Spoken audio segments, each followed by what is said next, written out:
Ellen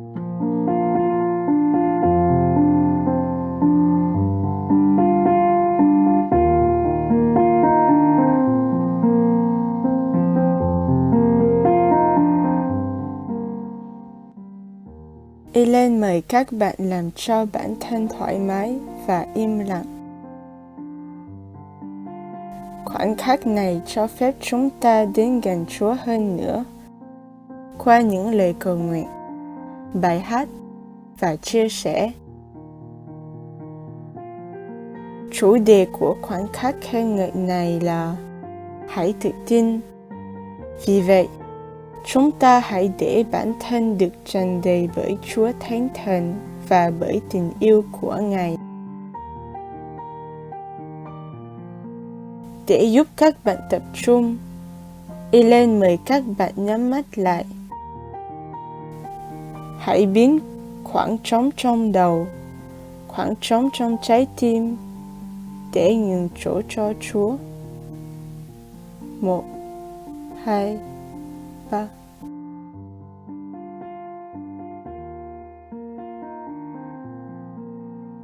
Ba, 2, 1. Danh Cha và Con và Thánh Thần. Amen. Lạy Chúa, trong thời gian chia sẻ và ngợi khen này, chúng con cầu xin Chúa Thánh Thần bùng cháy trong chúng con, để chúng con có thể tôn vinh Ngài, được cảm động bởi tình yêu của Ngài, và để chúng con được mở lòng cho Chúa. Chúng con cũng xin các thánh, và chúng con cũng xin Đức Mẹ Maria cầu nguyện với chúng con. Chúng ta hãy tin cậy vào Chúa và đặt trọn niềm tin cậy nơi Ngài, vì thật vậy, Đức Chúa Trời là đấng giải cứu của tôi. Tôi sẽ tin cậy và không sợ hãi, vì Chúa, chính Chúa là sức mạnh của tôi và bài ca của tôi. Ngài đã trở thành sự cứu rỗi của tôi.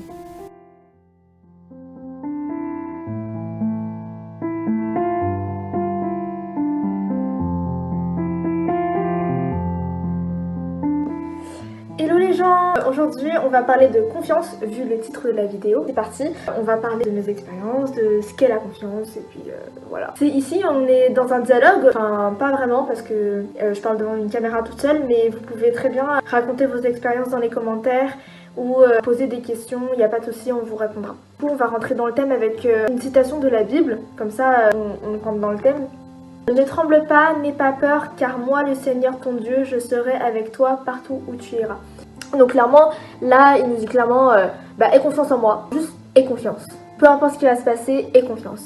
Et c'est assez compliqué parce que, déjà, qu'est-ce que la confiance? D'après Wikipédia, j'ai fait des recherches, parce que c'est difficile à expliquer, mais cette phrase, c'est simple à comprendre. C'est la confiance, c'est juste se fier à quelqu'un, à quelque chose.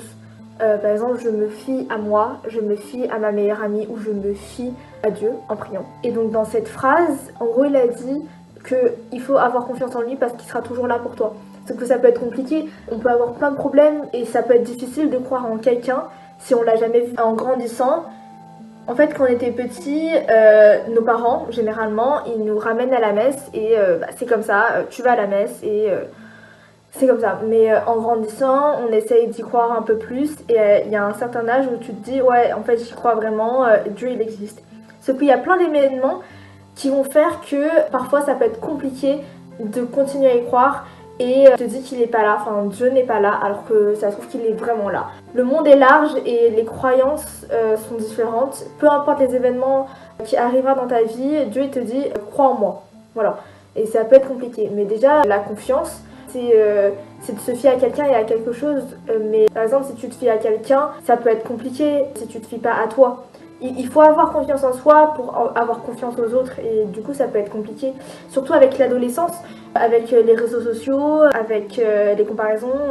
Je vais me comparer à la fille, oh elle est trop belle sur Insta, elle est waouh, des trop beaux cheveux, des trop beaux yeux, puis oh le gars là, il est trop musclé, il est trop beau et tout, moi aussi j'ai envie d'être musclé comme ça. Et franchement, La confiance, elle diminue de jour en jour et enfin, dans la société actuelle, c'est une société de consommation, donc forcément, on essaie tous d'être parfaits alors que c'est pas la réalité. Donc bon, tout ce que j'ai à vous dire, c'est en dehors de cette confiance et tout, pour avoir confiance en vous, il faut vraiment se détacher de ça et franchement, vous êtes très bien comme vous êtes, physiquement, mentalement, vous n'avez pas besoin d'être parfait parce que ça n'existe pas. C'est ça l'humain en fait, finalement, on cherche à être parfait avec les réseaux sociaux, mais c'est pas ça être humain. Être humain, c'est d'avoir chacun ses défauts et en fait, c'est les défauts qui nous rendent beaux et franchement, bah restez comme ça. C'était ma petite parenthèse.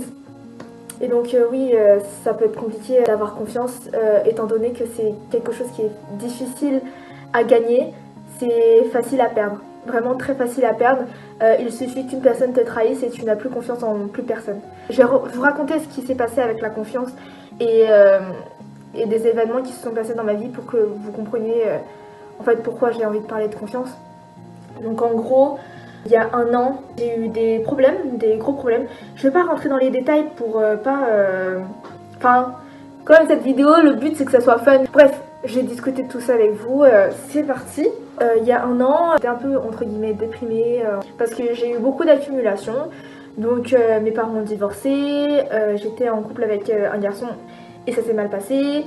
J'ai une amie qui m'a trahi, donc problème de confiance aussi. La croyance, le fait que j'ai cru en Dieu, la foi, ça m'a apporté une chose en plus, c'est-à-dire de me confier à quelqu'un au moment où je pensais que personne n'était là pour moi, je pouvais me confier à Dieu. Donc c'est pour ça que maintenant, je crois encore à Dieu et je me dis qu'il existe vraiment et c'est ce qui m'a apporté d'être chrétienne en fait.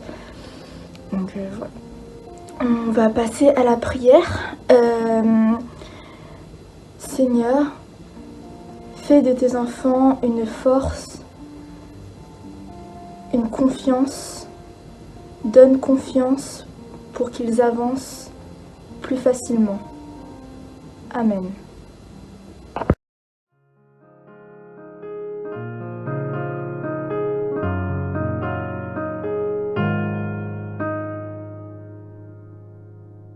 Ta sẽ giữ mãi một giao ước cùng con này, con là duy nhất trong tim này.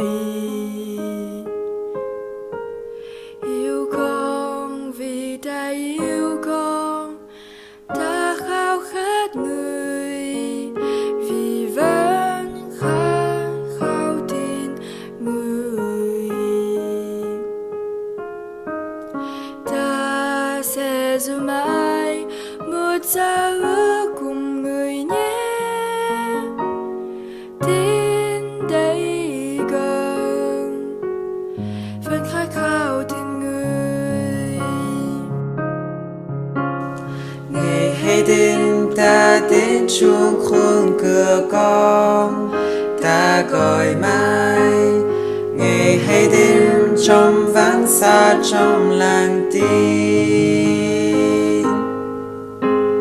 Dù nhẹ khi con ta không nghe lời ta, ta đợi mãi.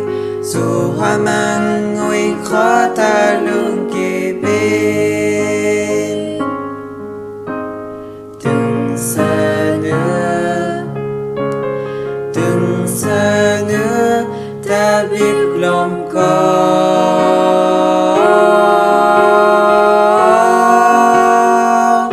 vẫn khát khao tình người. Ta sẽ giữ mãi một giao ước cùng con này, con là duy nhất trong tim này. Yêu con vì ta yêu con, ta khao khát người vì vẫn khát khao tình người.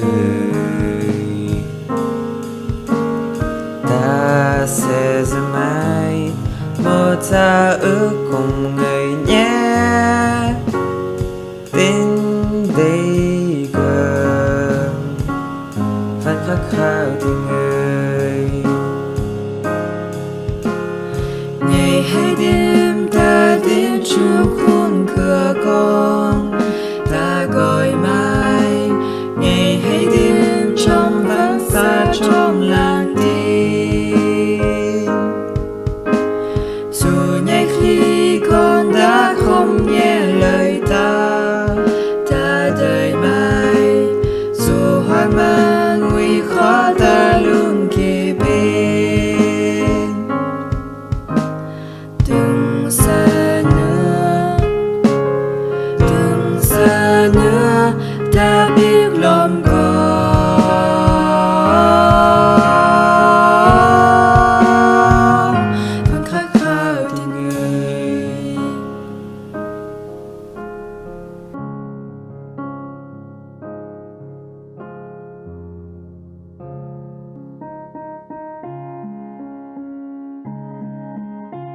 sự hiểu biết riêng của con. Trong mọi việc làm, hãy nhớ đến Chúa, thì Ngài sẽ giúp con đi đúng lối. Để kết thúc, chúng ta hãy dành thời gian tâm sự với Ngài để giải tỏa nỗi buồn và chia sẻ niềm vui cũng như lòng biết ơn của chúng ta đối với Ngài, và cảm tạ Chúa đã cho chúng ta chia sẻ thời gian ngợi khen này cùng nhau. Bây giờ, Ellen mời các bạn tập trung lại vào Chúa. Nên Cha và Con và Thánh Thần. Amen.